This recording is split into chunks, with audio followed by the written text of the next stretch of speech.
working for it all your life, and you're struggling to make things right. It's when a superhero learns to fly. Every day, every hour, turn the pain into power. Welcome to StillerBros at the movies, ladies and gentlemen. And today is a day 14 years in the making. Jesus Christ, 14 years. We are old as shit. So, The Incredibles 2. So The Incredibles... It's just Incredibles 2, like Terminator 2. Like, it's not the Terminator 2, it's Terminator 2. That's what Brad Bird said on Twitter. Okay. Either way, Incredibles 2. So, the first Incredibles movie is regarded by many to be one of Pixar's best. If it's not someone's number one Pixar movie, it's usually in the top 5. Personally, it's in my top 5, not number 1. Yeah, same. However, 14 years ago, we saw this movie when we were 11, so we were the perfect age for this movie, and basically every day for the last 14 years, we've been wanting this. Yeah, Incredibles 2 is a long time coming. Okay, it's a long time coming. It's been almost 15 years, which is almost the time it took between the original, the beginning of the prologue of the original and the actual original. I guess a more accurate way to explain it would be that if you had a baby around the time of the original Incredibles, then your baby is probably around Violet's age now. Yeah, but anyway, we were 11. We watched it. We loved it. Brad Bird and it made us interested in everything Brad Bird was doing. And Brad Bird is basically the kind of director I want. Animation, live action. He's basically the same filmmaker, the filmmaker I want to be with live action, animation, writing, directing, voice acting. The guy's done so much, and his record stands pretty strong, even when you throw in Tomorrowland, which was unfortunately a critical and somewhat of a critical and commercial and financial bomb. So even though it is totally underrated. Yeah, pretty much. It's not an A+ movie like most of his others, but it's definitely an A-. Yeah. But The Iron Giant, The Incredibles, Ratatouille, Mission Impossible 4. These are all legitimately great movies.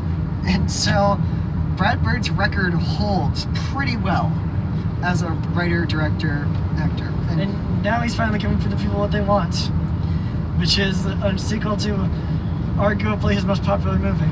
Yes, when it comes down to it, this is the reason that this has been taking so long, at least the reason that we can give that it's taken so long, is that Brad Bird obviously didn't want to just vomit out a sequel. He wanted to wait until he had a decent enough story to continue on. Some franchises they can just give a decent enough sequel with very little time, like the Toy Story movies, where they make where the sequels are great, but the turnaround is shorter than 14 years. It took 10 years. It was over 10 years it was 11 years between Toy Story 2 and Toy Story 3. Shut up.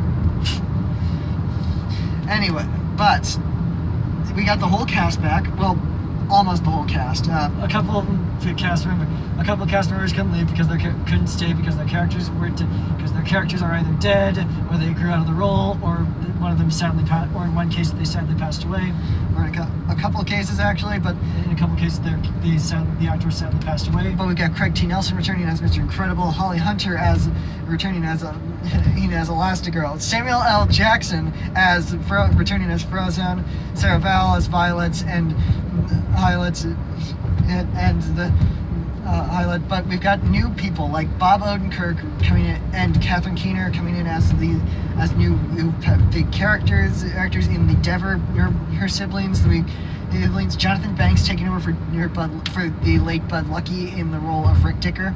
And we also have Sophia Bush as the new character Void, who they've been kind of building up a lot, so we'll see how much they actually use her. Even though we haven't seen a lot of her in the advertisements. Who we have seen a lot of in the advertisements, though, is Jack. Jack in the last movie had a bit of a change in the last 10 minutes, where it was revealed what his powers are, and so that is one of the main comedic points of this movie. Yes. However, we also have Brad Bird returning to the stepping behind the mic to do Edna Mode. Again, and it really boggles the mind how he manages to do that practically in mic. Like, even sometimes when a director has to go do an interesting voice for a character, they are usually throwing some kind of vocal effect over them. They're either pitching them up, pitching them down, something like that. But in this case, no, that's Brad Bird himself doing the voice. There's no computer modulation at all to it. And we've got Michael Giacchino returning to the score to score the thing, which is great because his score is one of the best. His score was one of the best parts of the movie. We have what looks to be amazing new animation for Pixar. Obviously technology has jumped forward completely in the almost decade and a half since the last movie. So basically, if you're watching Incredibles 1 and then Incredibles 2, you're gonna see a huge difference in visual style. While watching The Incredibles 1 earlier today, it still holds up exceptionally well. There's no reason to believe it doesn't hold up, except for the fact that when you watch it as an adult, you realize just how high of a body count it has. Yeah. Coco was about death, and even that did not have nearly as many people dying in it. Yeah. So, that's how we just ruined Incredibles. So we probably just ruined Incredibles for a few people. Yes. And unfortunately, another thing about Incredibles 2 is we are losing probably one of the greatest supervillains in cinema history, and that is Syndrome, which we are going to just talk a little bit about. He is... A lot of people say Syndrome is... A lot of people talk about Syndrome like he's this big bad guy. Sympathetic character. He really isn't. If you look at everything he does in this movie, he's a terrorist trying to be a superhero for the wrong reason, for the absolute wrong reason. He's a war profiteer. He explicitly states that he's a war profiteer. In fact, I'm pretty sure in that explicit statement, he actually claims to have started a few wars just to get money. And most importantly, his final act, which led to his rather sticky end, was kidnapping a child. Yeah, so how sympathetic can he be? Especially when you break it down and compare it to certain things about the internet, particularly the fact that toxic fandoms of all things, he's pretty much the epitome of the wrong kind of person. He, as a toxic fan, as Screen Junkies points out, he's really just a toxic fanboy who loved something. He tried to get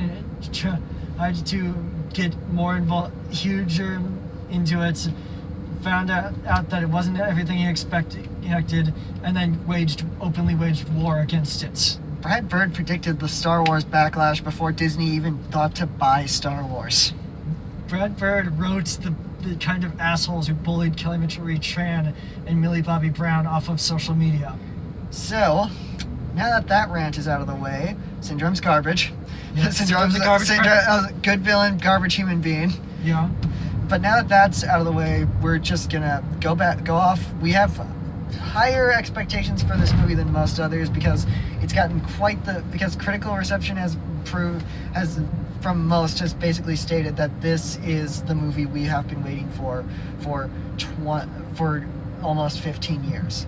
And it is also probably a movie that we have high expectations for ourselves.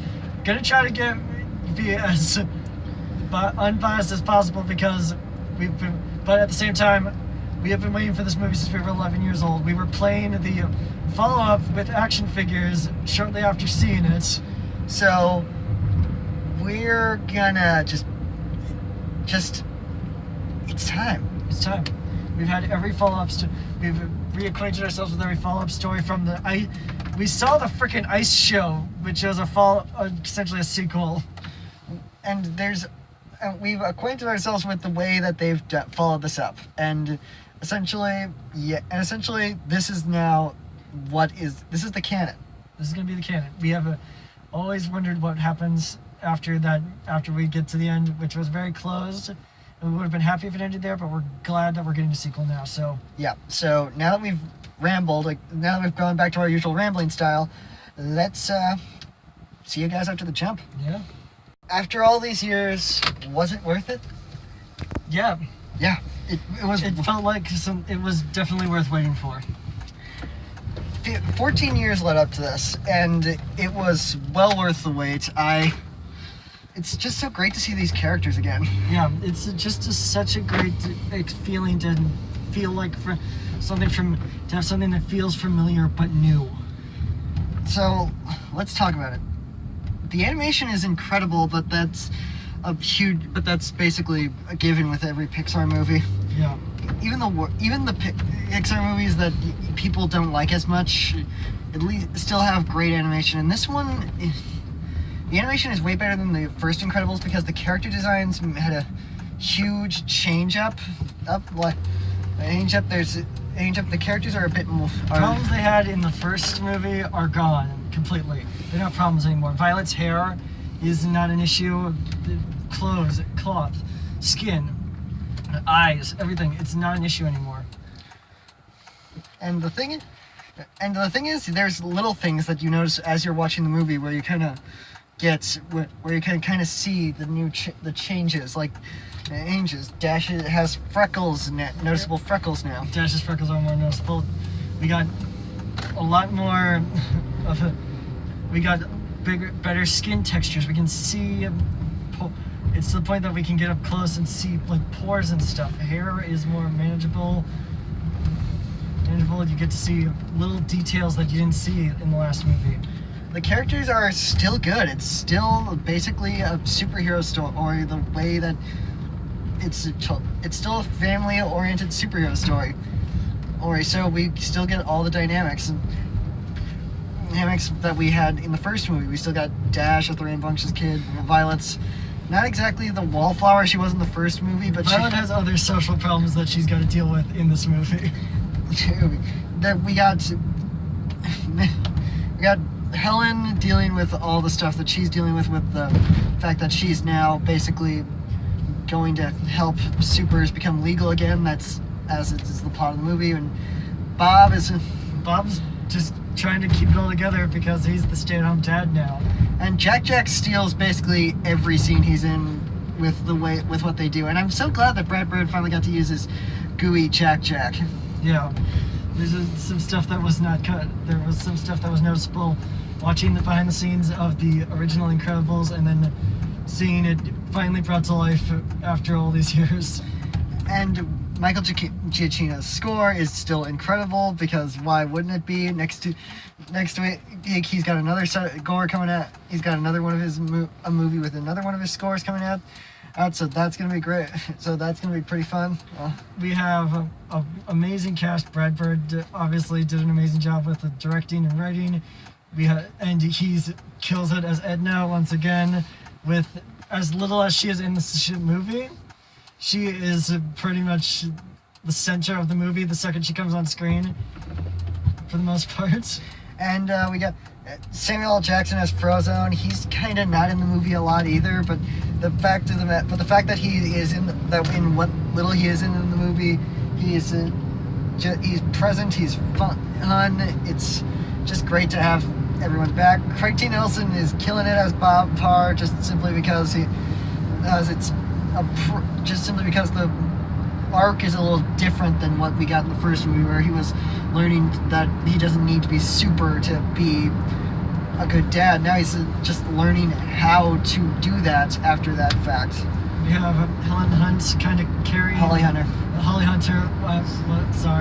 We have Holly Hunter kind of carrying most of the movie as Elastigirl, which is kind of fun to have a female-led superhero movie that it was not the intent. That was not a political statement or the intention of the director at all to make a statement that we have a female-led superhero movie. Maybe just that this was how they needed to do the movie. The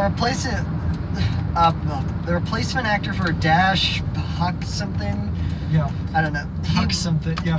But he did a good job. It sounds exactly like Spencer Fox from the original. Yeah. We also have Sophie Bush as Floyd. I don't think we got a lot of the new her and my one complaint is that her and the other supers we get, new supers we get, don't have a lot in the movie to do.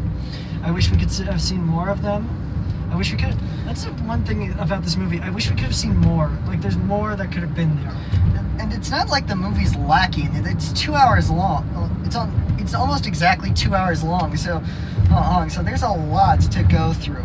Yeah, but we also have Bob Odenkirk as Winston Devers, and he just does he does what he does. It's not hard to be a Bob Odenkirk type with this role. And the thing is, it's kind of fun to see him essentially playing a superhero fanboy in this world where superheroes are real. And I mean, it's not a new concept by any means to see a fanboy in the actual world of superheroes. I mean, we basically had it with Syndrome, technically. We had it with, except this is kind of, it's done right, but it's a little, but it gets a little complicated. I won't say how, because that's a huge spoiler as to who Screenslaver, the villain, actually is. Yes, we also have Catherine Keener blows it out of the water with her parts. We won't say exactly how Evelyn Dever goes through, but it's a great role she does great in this role. And we got all kind. And what else? The whole thing.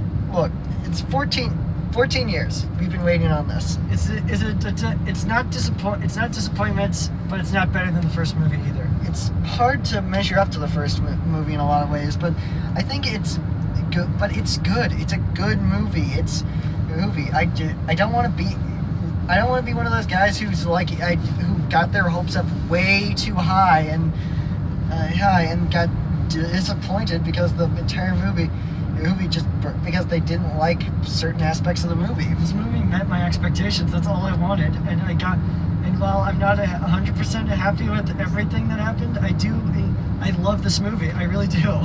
It's great to see these characters again. It's great to hear the score again. It's great to see new stuff coming from the mind of Brad Bird, because Brad Bird is a visionary director, and he is very, very multi-talented when it comes to filmmaking. And I hope that whatever his next project is going to be good. Is going to be as good as this. And hopefully it's Incredibles 3, because there's kind of a lot of stuff out there right now that could still be used for Incredibles 3. Yeah. So yeah, I think my biggest thing to say about this movie in the biggest capacity is, let's not wait another 14 years for another one. If we're gonna get another one, let's not wait another 14 years. Yeah, let's try to if we're gonna get another one, let's try to get it out as soon as possible, because I don't want to wait because I don't want to be 39 going to see Incredibles 2, going to see Incredibles 3 with the in memoriam of Craig T. Nelson. Yeah. So when it comes down to it, Incredibles 2, go see it if you love Pixar movies, if you love the first Incredibles, if you love superhero movies. Don't go see it if you have no soul. If you have no soul. It's Incredibles 2. We've been waiting so long. It's finally here. And next year we're getting Toy Story 4, but that's neither here nor there yet. Because we haven't seen anything from it. But that's all we have to say, because this is a great movie. A little predictable. It has some stuff that they didn't 100% go as far as they could have with it. But ultimately, it's the sequel we were asking. It's pretty much exactly the sequel we were asking for. So, I think that's it. So, be sure to like this video, favorite, subscribe to this channel, and don't forget to tune in next time when the park is open.